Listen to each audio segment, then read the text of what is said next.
तो एडिटिंग पार्टा आम देखिले एडिटिंग पर आपंकर होम मेनू रो लास्ट पार्ट हूँ स्लाइड्स। स्लाइड्स माने देखो ये जो जमी पावर पॉइंट री ऑप्शन टा कराई ये देखो गोटे स्लाइड 1 अच्छी। स्लाइड 1 रे यही सब्जेक्ट्स लिखाई, स्लाइड 2 रे यही सब्जेक्ट्स लिखाई, तो स्लाइड 3 रे एटा लिखाई, 4 रे एटा लिखाई। तो युवा हूँ गोटे गोटे स्लाइड। तो भावतु आम जो नुआ फाइलटा तैयारी करिसेंती एठी जो फाइलटा करें तो ये आप वर्तमान केवल गोटे स्लाइड यूज करिसेंती। तो ये आम कौन करवा आम नुआ स्लाइड इंसर्ट करिपरिबा।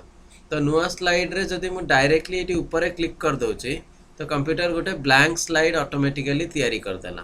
तो ये मत किसी दरकार नहीं, आप क्लिक करके ड्रैग करते एमती आ डिलीट मार दियंतु। तो ये देखंतु मोर स्क्रीनटा ब्लैंक हो गला, ये गोटे नुआ स्लाइड पाईगली। तो ये नुआ स्लाइड्स रे आप चाहिए कौन से प्रकार डिजाइन सेकेंड पेज रे जहाँ हवा कथा आम तैयारी करवा। तो जब मुझे गोटे प्रोजेक्ट पढ़ेबी से सीरियली गोटे सिस्टमैटिक प्रोजेक्टा देखेबी। तो वर्तमान मुझे खाली ऑप्शंस रे एग्जांपल्स आपको दूची। तो न्यू स्लाइड आप डायरेक्टली करले आप जानिले जे कंप्यूटर गोटे नुआ स्लाइड आपन तैयारी करिकी देदेला। तो वर्तमान मुझे कौन करने चाहूँगी ये न्यू स्लाइड्स रे ये आरो मार्क रे क्लिक करेली कंप्यूटर देखो फर्स्ट हूँ टाइटल स्लाइड। टाइटल स्लाइड माने कौन हम सब्जेक्टा यही प्रकार आसीबो। तो जदि न्यू स्लाइड रे मु टाइटल एंड कंटेंट क्लिक करूचे स्लाइडटा यही प्रकार आसीबो। तो यहीटा को देखो आम डिलीट कर दौचे, वर्तमान डिलीट न करिकी भी आम यहाँ को यूज करि परिबा। कौन ये क्लिक करदेली ये मुझे लिखिदेली पावर पॉइंट प्रेजेंटेशन। माने कॉन्सेप्टटा बुझुचंती माने जने पावर पॉइंट यूज करुच्ची माने तार उद्देश्य किसी लेखा लेखा कि किसी चित्र आनिबा। तो चित्र आनिया लेखा लेखापी से नियाती टेक्स्ट बॉक्स को जीव क्लिक करके बॉक्सटा टाणी पकेब माने जनरल बेसिक थिंग। तो कंप्यूटर कौन करुच्ची आमको से बॉक्सटा से निजे टाणिकी दे दउची, माने आमको काम करने केते इजी लगिवो से सबू बाट कंप्यूटर तैयारी करके देदेला। ये क्लिक टू ऐड टेक्स्ट के तो यहाँ है भावतु ये मुझे लिखिदे सपोज वीडियो ट्यूटोरियल्स ओके। तो जहाँ किसी मैटर लिखार अच्छे आम ये टेक्स्ट यूटिलाइज करके लिखिदेले। तो ये न्यू स्लाइड्स रे आमर गोटे सेक्शन हेडर। सेक्शन हेडर माने ये टाइटलटा आसला। तो बेले बेले कौन चैप्टर हेडरटा मझीरे थाए, सेक्शन हेडरटा तले थाए। टू कंटेंट बेले बेले ये टू कंटेंट थाए। तो ये मुझे कौन करुच्ची क्लास 1 लिखिदे, ये सपोज पीपीटी लिखिदे। यही जगह कौन करुच्ची आम केवल टेक्स्ट ही एमती बॉक्स रे ऐड करवा किसी माने नहीं। आम चाहिए टेबल इंसर्ट करिपरिबा, पिक्चर ऑनलाइन पिक्चर एटा इंसर्ट चैप्टर रे आपन पढ़ेबी मु। तो सेटा भी आम ये ऐड करिपरिबा।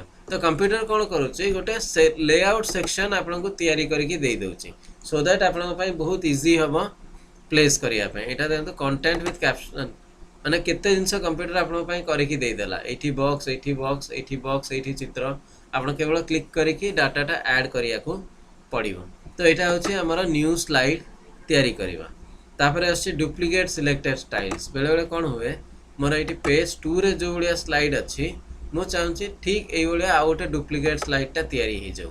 तो आप जब डुप्लिकेट सिलेक्टेड स्लाइड्स करेंगे पेज 2 जमी रहा तो कंप्यूटर पेज 3 को एक्जाक्टली से भाया करदेला। आम चाहिए या भीतर किसी माइनर चेंजेस करदे पारिबा। तो बेले बेले कौन हुए जब गोटे फॉर्म रे आपनकर नेम थाए गोटे डैश थाए, एज थाए गोटे डैश थाए।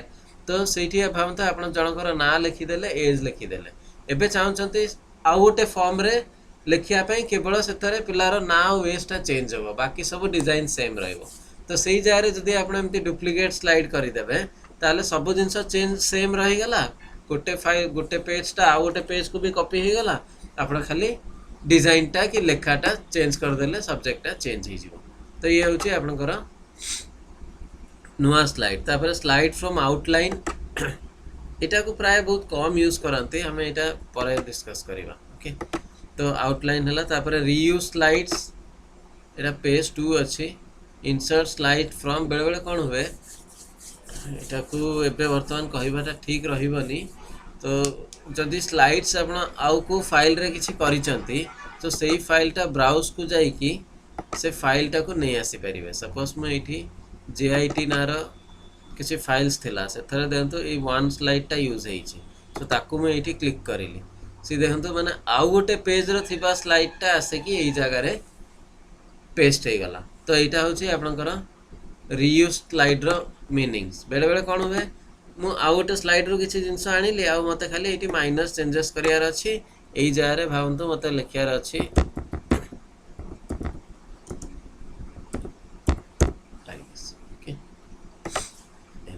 तो ये है आपणकर रियूज स्लाइड्स। तो यहाँ हूँ न्यू स्लाइड रो section okay. So new slide section पर आसची लेआउट। लेआउट भी जमती कहली देखो न्यू स्लाइड रे और लेआउट रे डिफरेंस अच्छी आमे नुआ स्लाइड वर्तमान नहीं सारीचे भावतु ब्लैंक स्लाइड एठी मु डिलीट कर देइचे ओके। तो एबे मु कौन करूची एबे मु लेआउट को जाऊची आ एठी मु कंपैरिजन ऊपर क्लिक करूची। तो कंप्यूटर कौन करूची आमे नुआ ऐड करथवा पेज को एई स्टाइल टा देई देउची।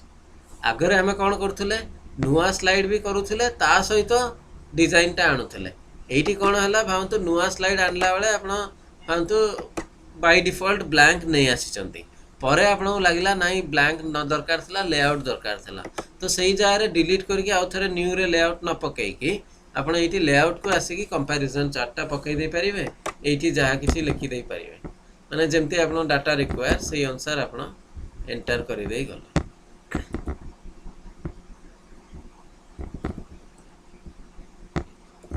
तो ये हला आपनकर लेआउट सेक्शन। तापर आछे रिसेट एटी जदि आपण रिसेट कर देबे तो फाइल टा बाय डिफॉल्ट आगुरु जेमती थिबो reset the position size formatting slide placeholder जेमती बाय डिफॉल्ट थिला से अनुसार पळे आसीबो।